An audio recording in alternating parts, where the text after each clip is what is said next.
Shalom Elohim, saudaraku. Shalom. Puji Tuhan.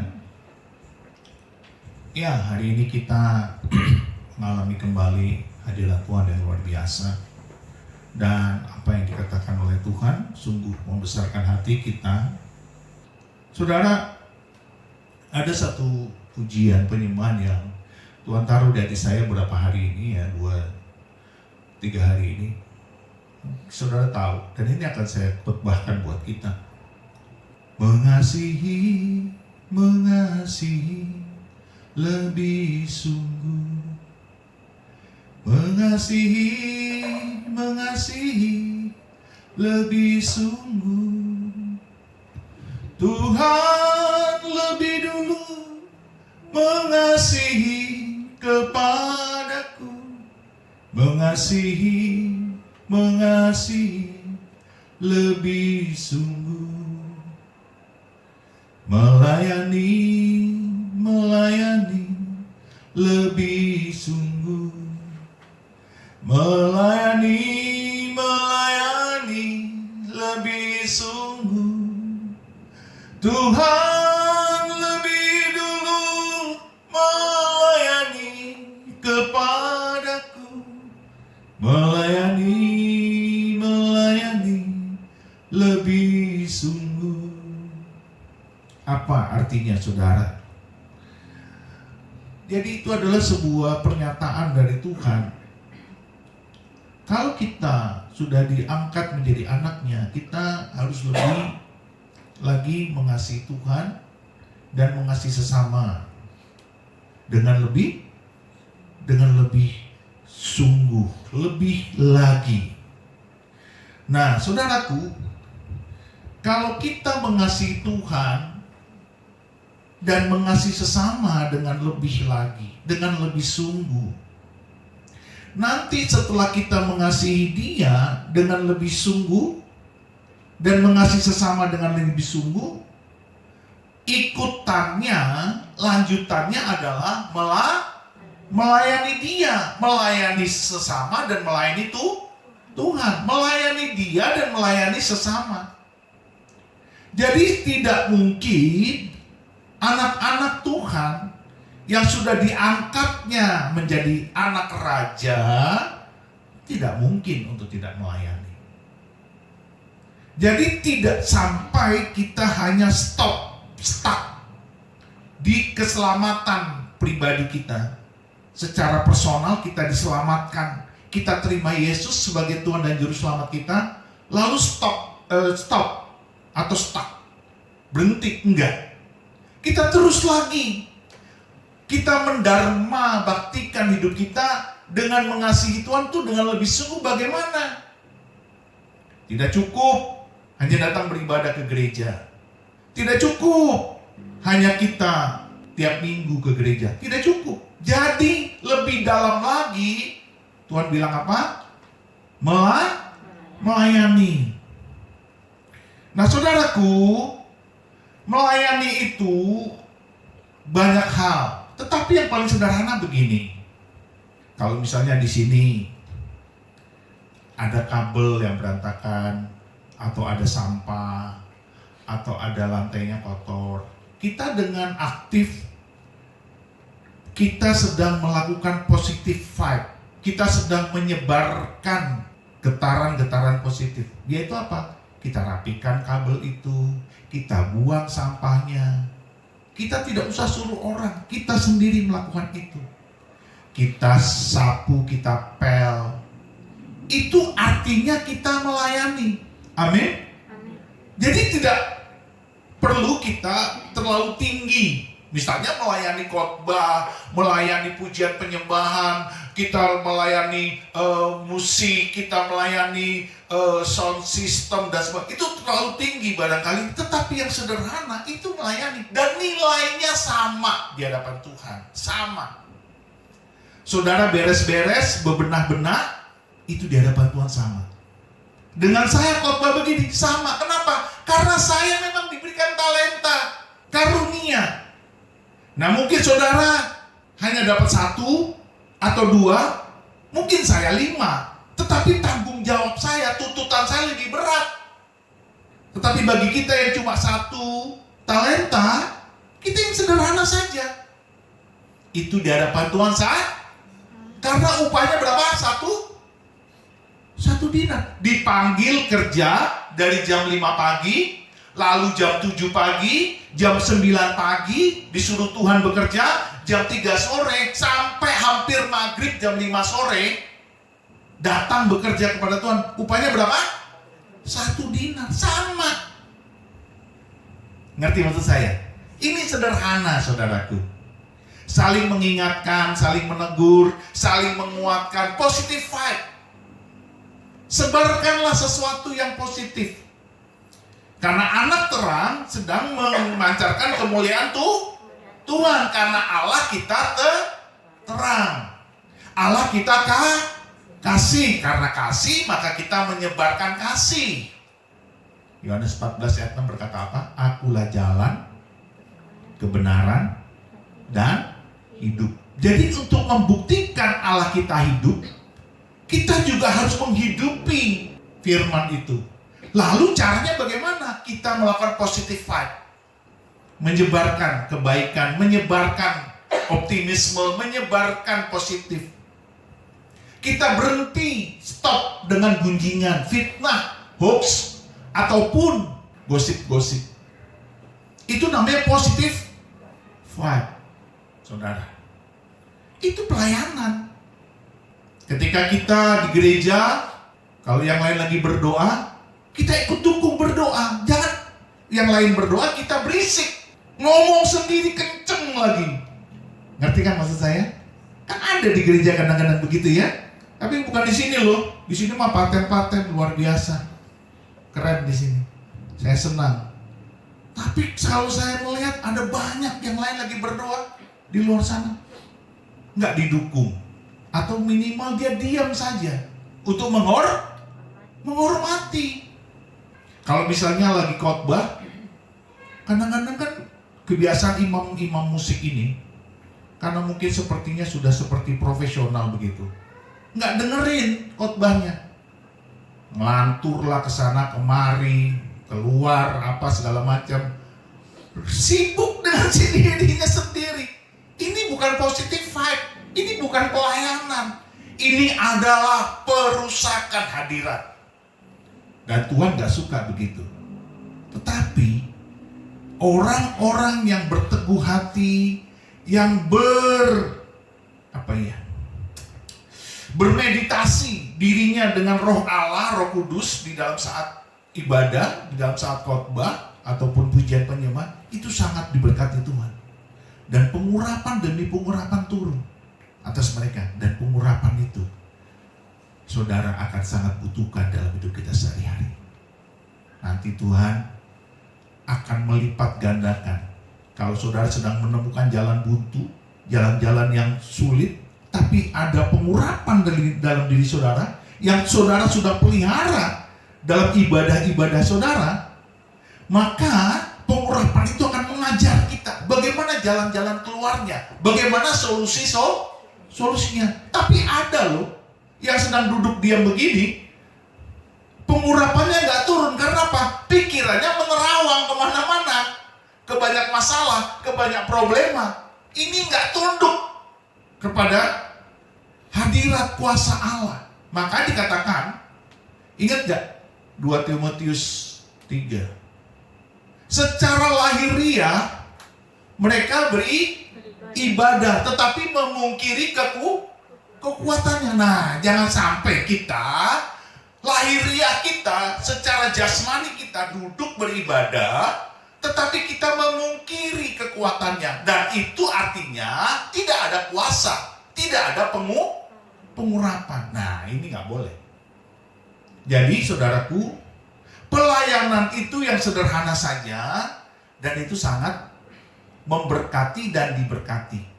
Memberkati orang yang dilayani, dan kita akan diberkati oleh Tuhan.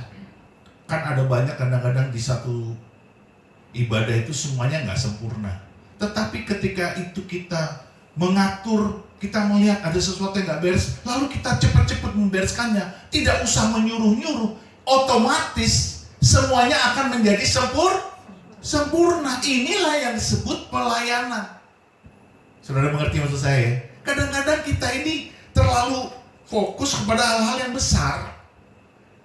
Bagaimana khotbahnya, bagaimana pujian penyembahannya, bagaimana musiknya, bagaimana sound systemnya, bagaimana segala macam yang sebenarnya membuat kita jadi ribet. Tapi yang sederhana-sederhana kita lewati, kita abaikan dan kita lompati. Yang namanya lebih sungguh berarti kita concern kepada hal yang kecil.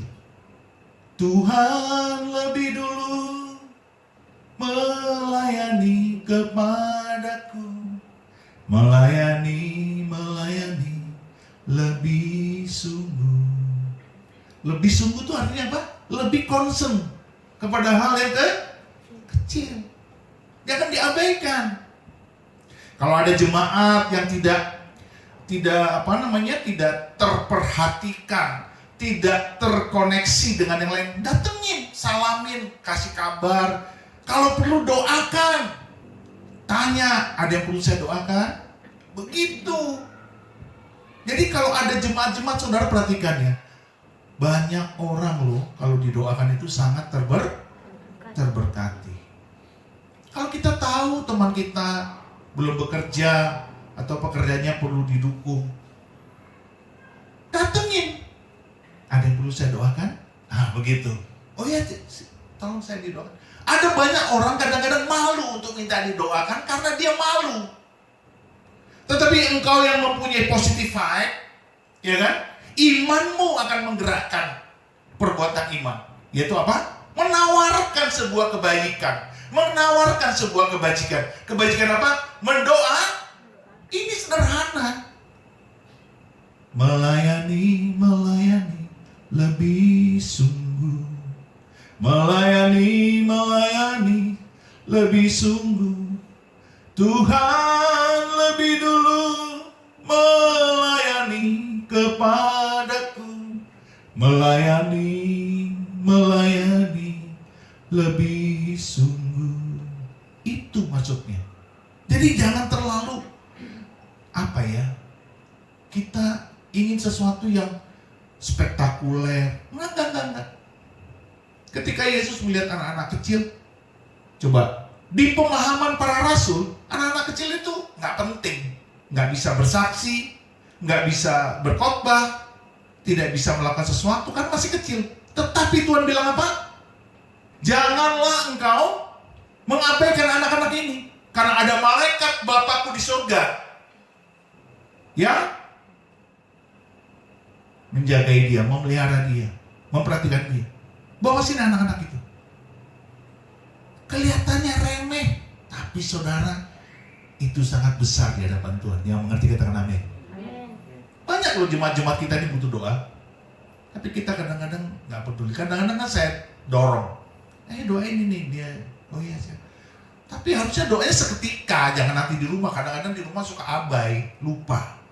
Ngerti maksud saya? Melayani lebih sungguh. Itu satu poin yang sederhana. Dan yang kedua, ya, mari kita buka di Kisah Para Rasul 13 ayat 47. Demikianlah firman Tuhan.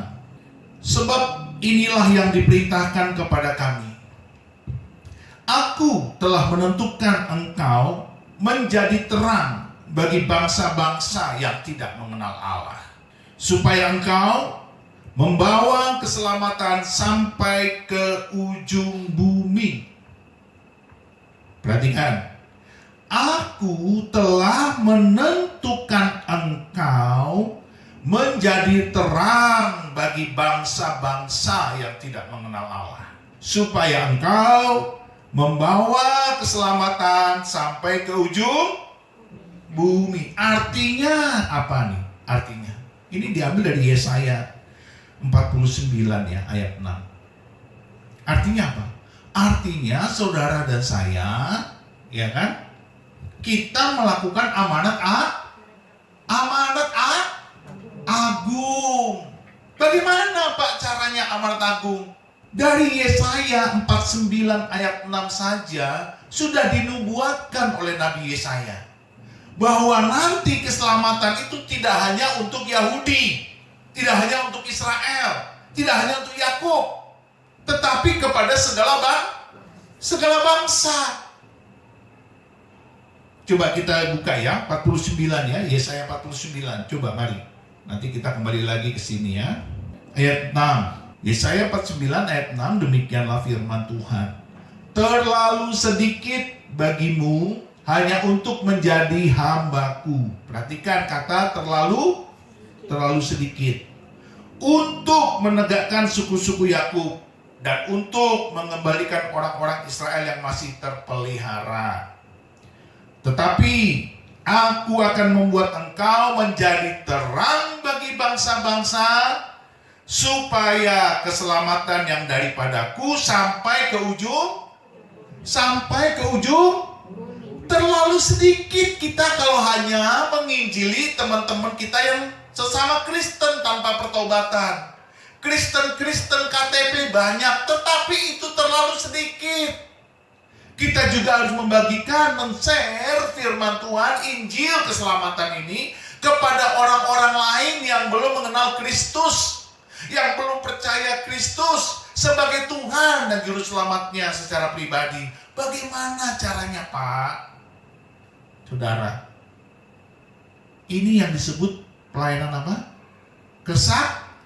Kesaksian.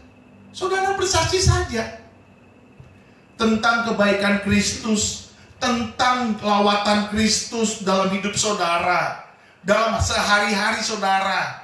Kita bisa cerita tentang kebaikan Kristus, tentang terobosan-terobosan yang kita alami, tentang mukjizat-mukjizat yang kita alami kepada teman-teman kita, kerabat kita, teman sekerja, teman sepermainan, teman nongki-nongki, teman nongkrong, ya kan? Teman-teman kita bisa cerita. Ini namanya kita menjadi generasi positive vibe. Generasi yang menyebarkan kepositifan. Amin. Yang menyebarkan kebaikan. Kita cerita saja.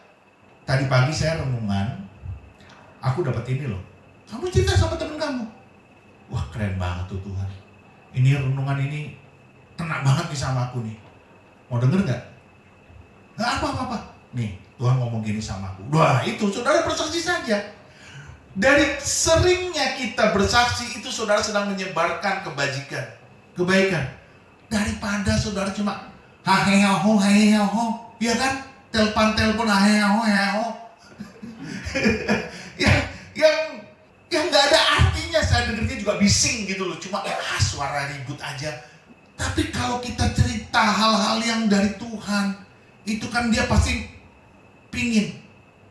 Dan setiap orang pasti punya masalah. Jadi ketika saudara share tentang firman Tuhan, kabar baik, itu saudara sedang mengabarkan sabda Allah. Share saja. Bro, gue berapa hari ini pusing.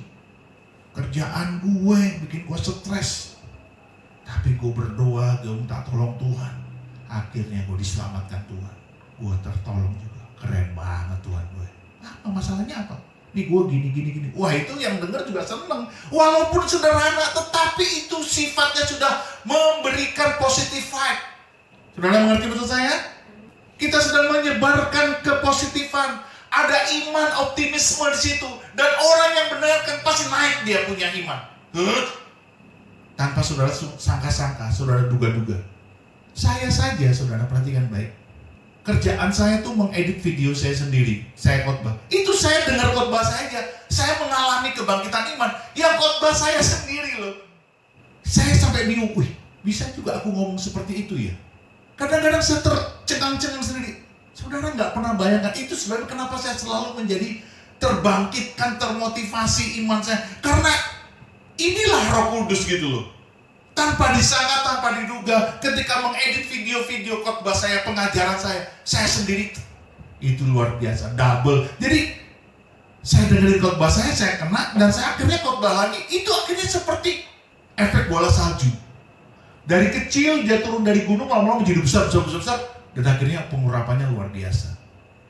Saudara, Ini nggak akan pernah saudara dapatkan tanpa saudara melayani. Kalau kita cuma diem saja, mulut kita terkunci dan kita resleting.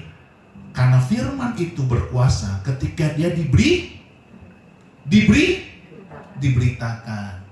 Iblislah yang menutup mulut kita dengan resleting, mengkatupkan bibir kita dengan resleting, sehingga kita tidak mengabarkan terang, mengabarkan kasih Kristus.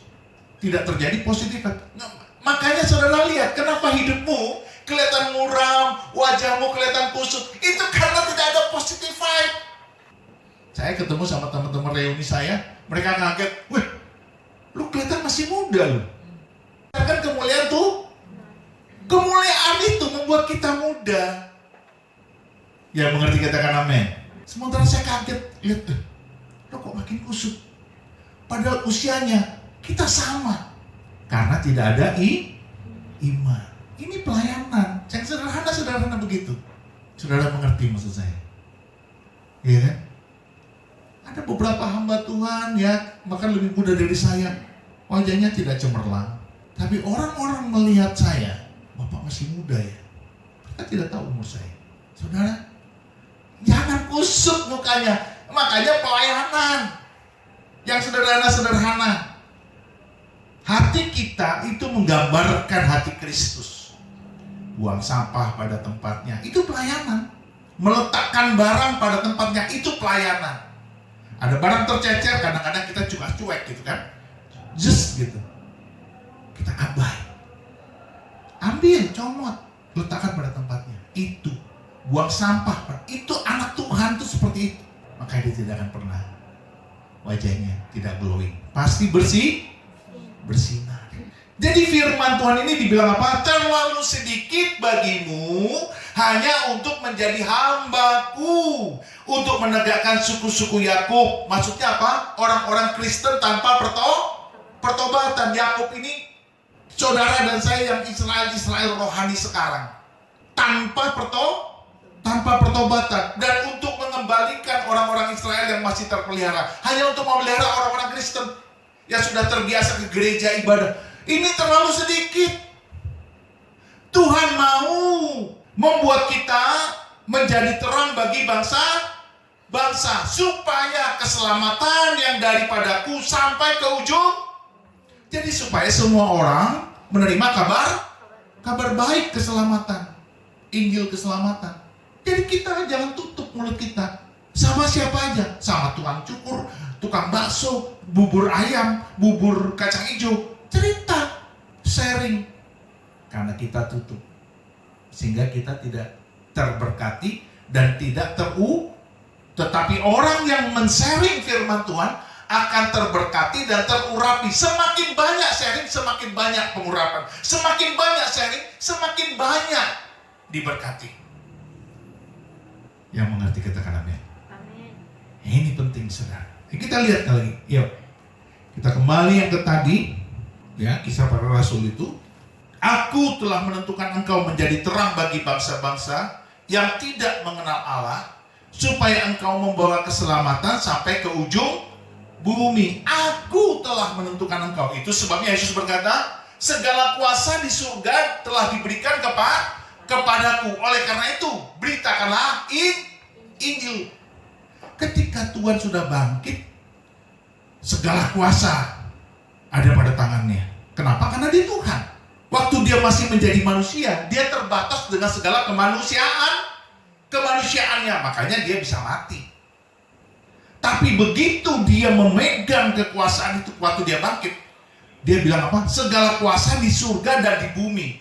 Di surga dan di... Maka beritakanlah Injil, muridkanlah, ajarlah, baptislah mereka dalam nama Bapa dan Anak dan Roh Kudus, dalam nama Tuhan Yesus. Saudara mengerti maksud saya? Jadi kita nggak usah terlalu tinggi, KKR ya kan, beritakan Injil secara khusus spesial. Enggak, kita sharing saja kepada teman-teman kita setiap hari ketemu. Firman Tuhan kita dapat apa hari ini? Tuhan bicara apa sama saya ketika saya lagi berdoa? Ngomong aja begitu. Yang mengerti katakan amin. Sederhana kok. Jangan dikunci mulutmu, karena kau tidak akan terurapi dan terberkati. Makanya saudara, karena kita tidak terurapi, terberkati, makanya waktu kita berdoa, doa kita juga tidak terurapi. Karena kita tidak beritakan firman. Jadi perhatikan ya, pengurapan itu hanya terjadi kalau firman itu diberitakan. Karena kalau tidak ada pemberitaan firman, tidak ada pengurapan yang bekerja. Saudara bilang, Pak, tapi kan kalau saya berdoa ada pengurapan. Iya, betul. Tetapi pengurapan itu akan terus-menerus semakin kuat kalau berita itu disampaikan. Yang mengerti katakan amin. Jadi kita bersaksi. Jadi yang pertama tadi melakukan hal sederhana. Yang kedua, bersaksi. Dapat apa hari ini? Cerita, saling cerita nih jemaat-jemaat kalau kumpul ketemu, ya kan? Jangan cuma ngomong politik atau ngomongin kesalahan presiden kita, ya kan? Korupsi merajalela dan sebagainya, itu nggak cukup. Tapi kita bersaksi juga tentang iman kita. Amin. Misalnya, aku berdoa loh buat bangsaku. Kan enak dengernya. Iya nggak? Aku berdoa loh. Aku berdoa, aku berpuasa loh. Wah, itu menggetarkan itu. Jadi yang kedua, bersaksi. Yang ketiga apa? Yang ketiga, berdoa. Cukup. Dan berdoa itu saudaraku, kalau dia untuk keselamatan bangsa-bangsa, keselamatan jiwa-jiwa, itu sangat dikenal Tuhan. Itu sebabnya orang-orang yang terurapi dan terberkati, itu karena dia banyak berdoa buat bangsa-bangsa, banyak berdoa buat jiwa-jiwa, dari Sabang sampai Merauke, tetangga kiri kanan muka belakang dia doakan, teman-teman sepermainannya dia doakan, nama-nama temannya ada dia catat dalam buku hariannya dan dia simpan dalam memori otaknya, dan dia doakan setiap waktu, setiap hari, setiap malam, setiap jam-jam Tuhan minta dia berdoa, dia doakan mereka, dan itu akan membuat terjadi lawatan Tuhan dalam hidup teman-teman ini. Dan saudara tidak bisa tidak terurapi, pasti terurapi dan pasti juga terberkati.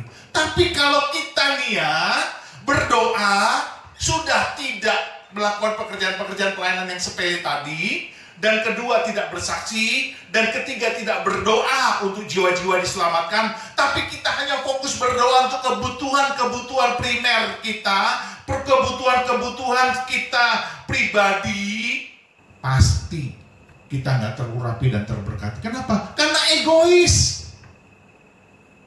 Tetapi kalau kita berdoa buat jiwa-jiwa, kita berdoa buat orang-orang lain, nama-namanya kita sebut. Doanya gimana, Pak?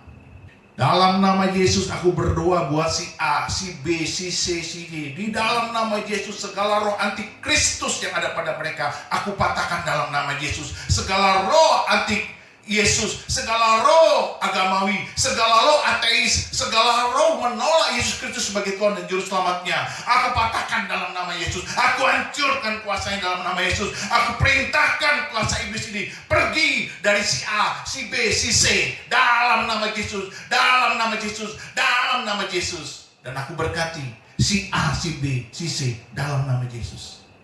Dan sebelumnya, saudara harus minta pengampunan.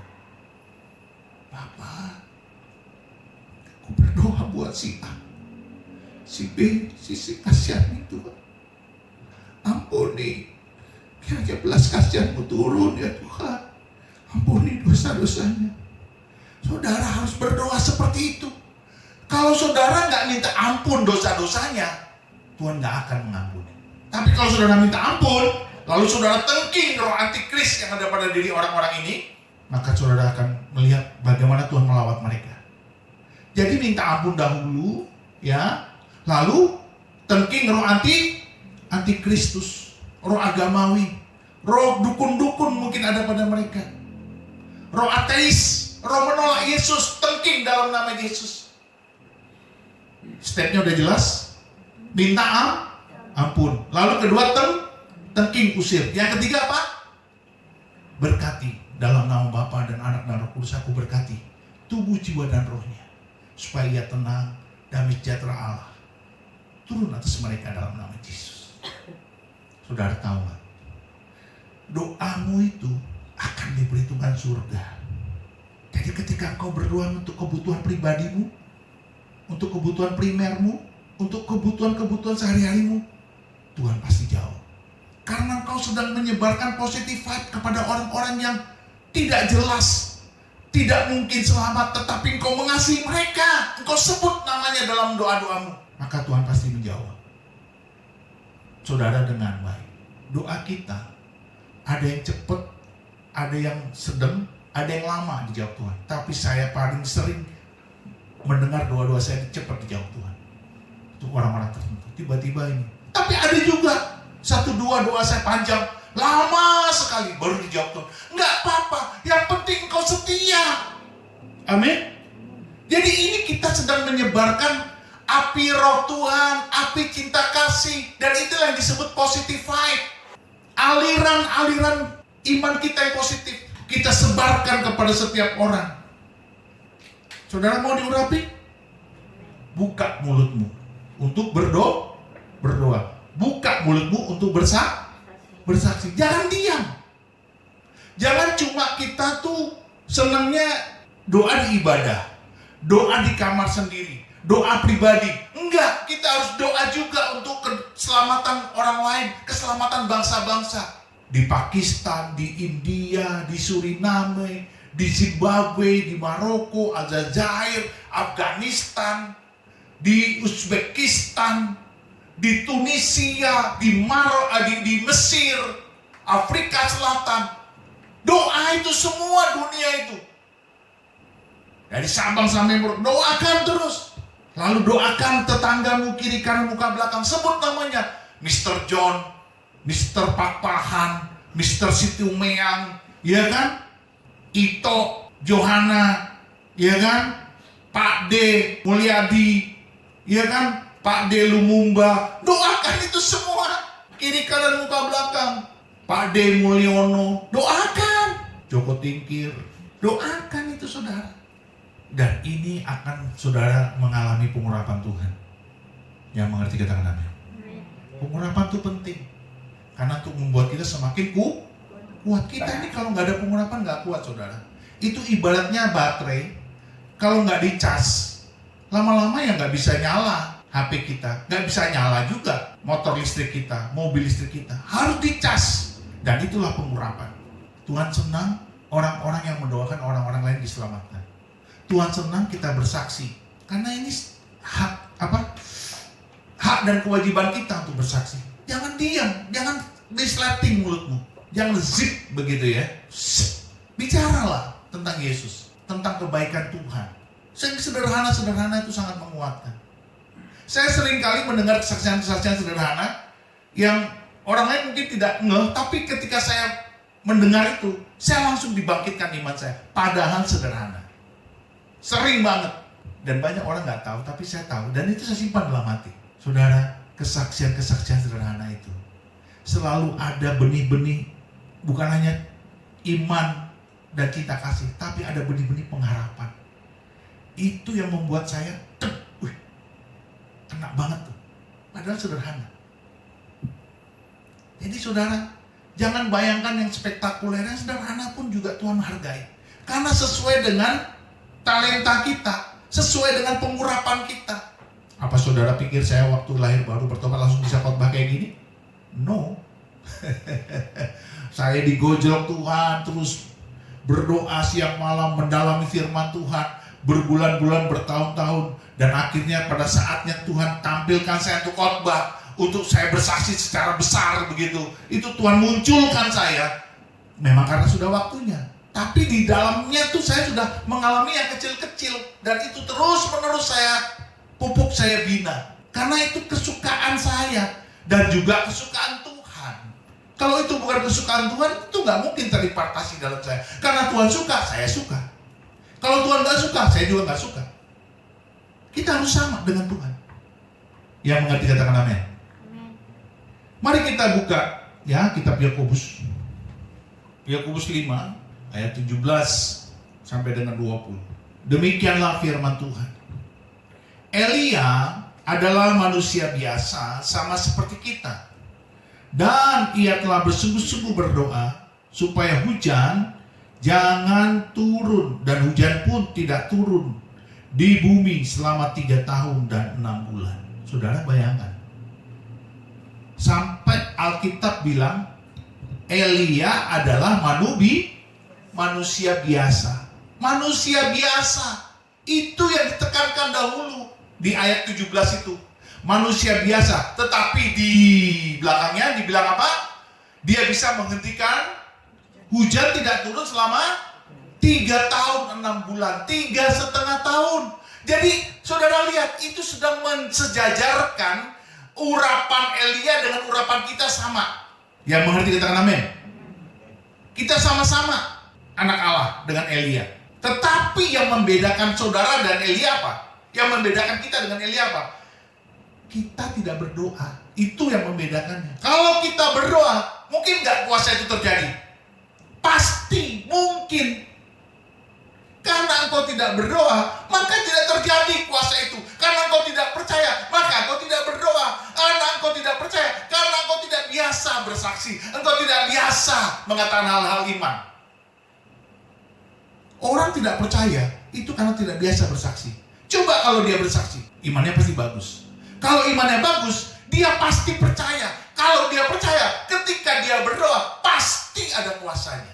Makanya dikatakan di ayat di atasnya, ayat 16b, doa orang yang benar bila dengan yakin didoakan sangat besar kuasanya. Orang yang benar, orang yang bagaimana?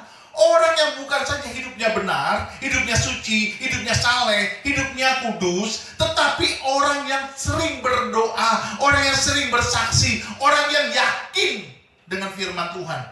Itu orang benar. Kalau kau tidak pernah bersaksi, berarti kau tidak yakin dengan firman Tuhan. Orang yang sering bersaksi, itu dia yakin dengan firman Tuhan. Dia yakin dengan Tuhan yang berkuasa memberkati dia. Dia yakin dengan Tuhan. Ada pengharapan dengan Tuhan. Ada kasih dengan Tuhan. Ada cinta kasih dengan Tuhan. Maka imannya bangkit.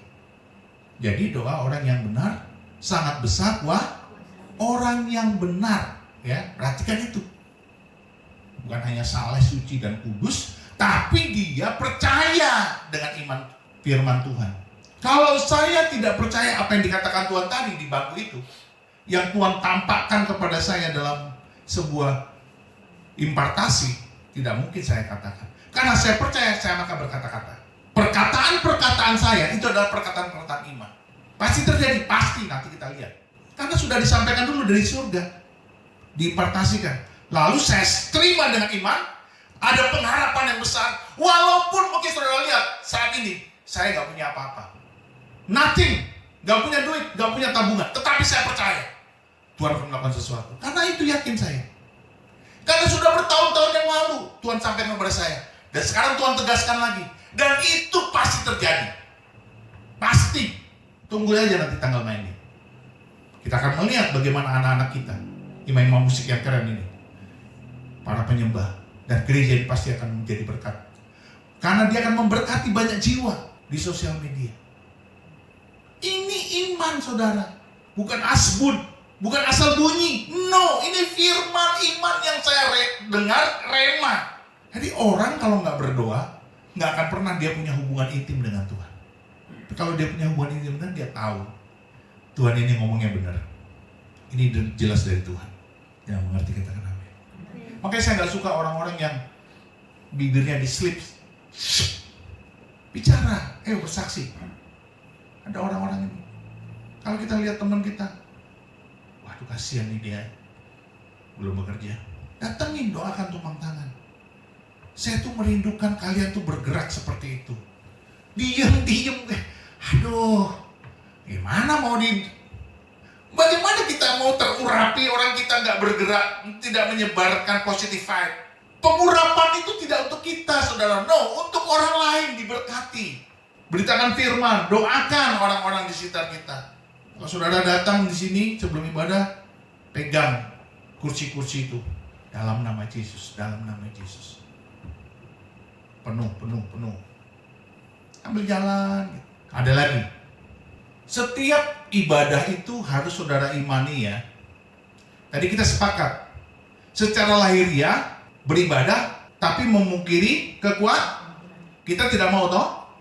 Amin. Kalau tidak mau, saudara harus yakin dalam setiap ibadah kita, khotbah-khotbah kita membangkitkan iman. Amin. Dalam pujian penyembahan kita membangkitkan iman. Amin. Dalam doa-doa kita membangkitkan iman. Dalam sakramen perjamuan kudus membangkitkan iman.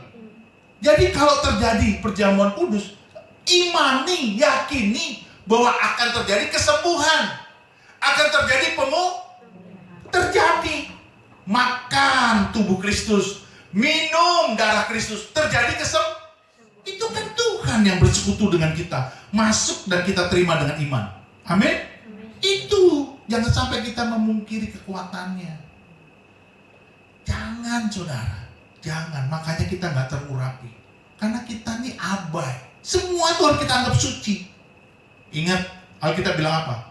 Bagi orang yang suci, semuanya suci. Tapi bagi orang yang najis, yang cemar, semuanya cemar. Kita adalah orang-orang suci akhir zaman. Amin. Mari kita bangkit berdiri. Melayani lebih sungguh.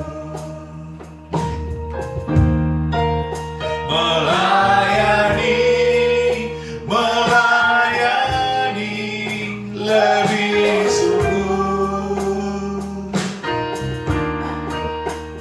Tuhan lebih dulu melayani kepadaku, melayani lebih sungguh. Sing again, come on. Mengasihi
Di dalam nama Yesus terjadilah hidup kami melayani dengan sungguh-sungguh, yang sederhana sekalipun sesuai dengan talenta dan karunia kami. Kami akan berdoa, akan kami bersaksi. Kemanapun kami akan pergi, kami akan bersaksi. Kami akan buka mulut kami supaya setiap kabar baik itu sampai kepada setiap jiwa. Keselamatan di dalam nama Yesus terjadi dalam setiap jiwa. Tubuh, jiwa, dan roh setiap orang yang mendengar kesaksian kami diberkati. Terjadi kelepasan, terobosan, pemulihan. Jawaban Tuhan turun atas mereka. Di dalam nama Yesus, kami akan berdoa bagi jiwa-jiwa itu. Kami akan menghardik roh antikris. Kami akan menghardik roh anti-Yesus. Kami akan menolak segala siasat iblis, roh penyesat dalam nama Yesus. Supaya setiap jiwa dibebaskan, dilepaskan, dan menerima Yesus sebagai Tuhan Juru Selamat dari mereka. Dan di dalam nama Yesus, pengurapan Tuhan, pemberkatan Tuhan terjadi dalam hidup kami. Karena kami sedang menyebarkan kasih Kristus. Kami sedang melakukan positive vibe. Tuhan Yesus bersama kami. Segala iman, pengharapan, dan kasih kami akan bangkit memuliakan nama Tuhan yang kudus. Di dalam nama Yesus, terpujilah nama Tuhan Yesus. Diberkatilah tubuh, jiwa, dan roh kita semua. Kita yang percaya berkata, amin, dalam nama Yesus. Haleluya, amin, amin, amin. Tuhan berkati saudara.